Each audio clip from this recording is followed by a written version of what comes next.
Look at that. Nice.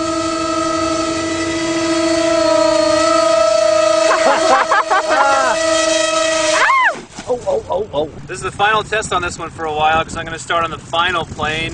My goal here is to break through the high alpha barrier and get the plane to just stand real still and even hover. What I've got on it now is 3 gyros. Look at the canards on the front. So when the plane senses unwanted pitch movement, the gyros can correct that for me. See the gyro on the rudders? So when it's up doing high alpha and starts to get waggy, the gyros correct that. Same thing with the roll, both with the rear elevons and the ailerons. Stage 1 of this project was finding the right dimensions and hardware as far as the wing area, the aileron configuration, as far as the angles and the proportions and the canards, and basically finding all of the hardware needed to have it physically be able to come up and stand like that, thrust vectoring and all that. Now that took a long time. Now phase 2 is now the programming of the radio, the settings, the gyro settings, the amount of throw, the amount of movement. So that is high alpha up like that. Control surfaces back into the air, stabilizing the airplane. So just like the real plane, it's very tail heavy. Look how in neutral the canards are angled down. Watching the real Su-35 and Su-37, the real planes fly with their canards angled down or their elevators angled down, pushing the nose back down because the planes are so tail heavy, they always want to pitch up, which is great for maneuverability. That way when you want to go up, it's always there. You're not slugging a heavy plane up. So the computers are always keeping the nose down so it doesn't pop up. So the first thing I noticed is that it's much smoother on level flight. It used to kind of slide its tail out when I would make turns. It's just such an aerobatic plane, it's always kind of dancing away. Yeah. I can see it wagging a little bit. That's the gyros overcorrecting, so I probably want to dial the gyros down a little bit. But watch high alpha. So let me bring it down a little lower. So it takes that wag away. Look at that. See that? You like that? Look at that. Look at that. And that is with no practice. So I've got one more computer to program, and that's my head. I got to learn how to fly this thing now that it can fly. Get out of our airspace. Look at that. Nice.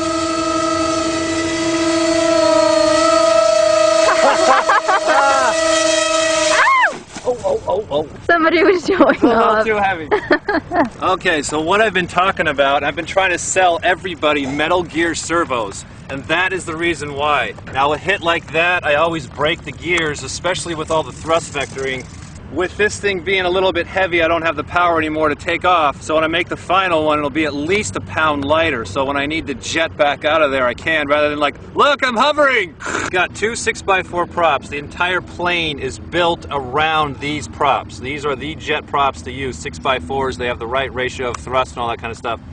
So that's determined the dimensions here, which then therefore is determined the rest of the size of the plane. That's why the plane is this size, because they're built around the entire prop. That's how important props and motors are. That's what we cover in our ebook. There's another commercial for you. So I've got 2 counter-rotating props. So one goes clockwise, one goes counterclockwise. If they both went one way, or if I just had one prop, I would have torque roll. It'd always be trying to unwind the motor and the plane to one side. Phase 1 was getting all the hardware set up, so I had everything there able to do what I wanted to do. I could fly it slow, I could do high alpha, and I could do all the stuff.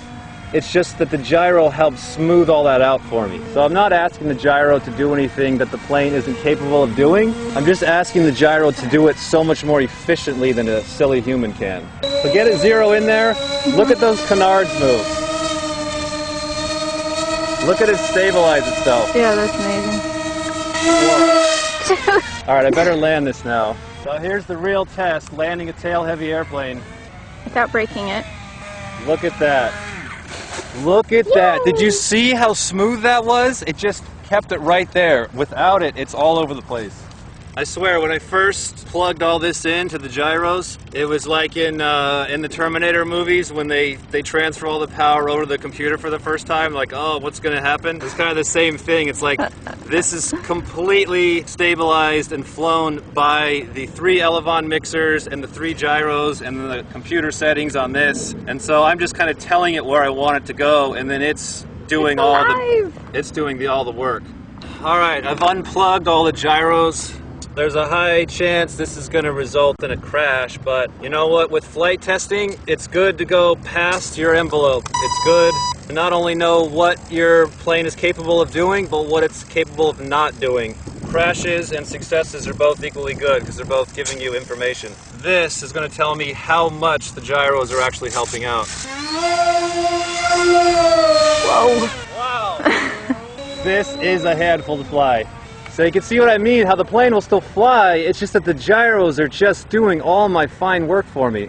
Okay, here we go. Now watch, it'll probably start to wing rock as I get up there. Like that?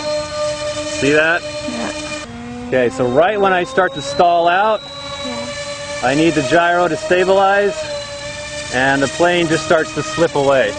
It's wiggling. Yeah, it's... Whoa. Don't come this way. Okay. Okay, the real test now is going to be landing. Gosh, I'm shaking trying to fly this thing. The turns are more exaggerated too. Yeah. You can't turn so tight. Whoa, it's already popping up. Down elevator. Oh, this is going to be messy. I gotta come around again. So see what I mean? It's tail heavy, so it wants to pop its nose up and stall. Those gyros will keep my nose down for me. Okay, for real this time. Yeah, it's just like floating up. Okay. Come on. Oh, dang it! Oh my gosh. It's alright. Yay! Okay, see what I mean? How the gyros work? I was flying it the other day and Keith came out and he's like, wow, look how smooth and straight it is. I'm like, no, that's the gyros. Yeah, but the plane, it's so smooth and straight. I'm like, no, that's the gyros. He's like, the plane is real smooth and straight. I'm like, yeah. But it works. Successful project. Alright, I plugged the gyros back in. What the? Uh-oh. Where does that go to? What a difference.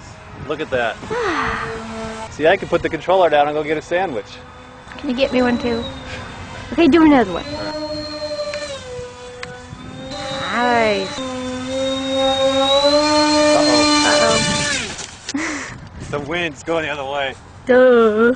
As I know it's coming down to crash, I'm like going to zero throttle, then putting all my switches back so I'm not like jamming the canards into the ground. So it's like I have like all this pre-crash setting, like, oh, gonna crash, power down, put the switches back to zero, crash. And then...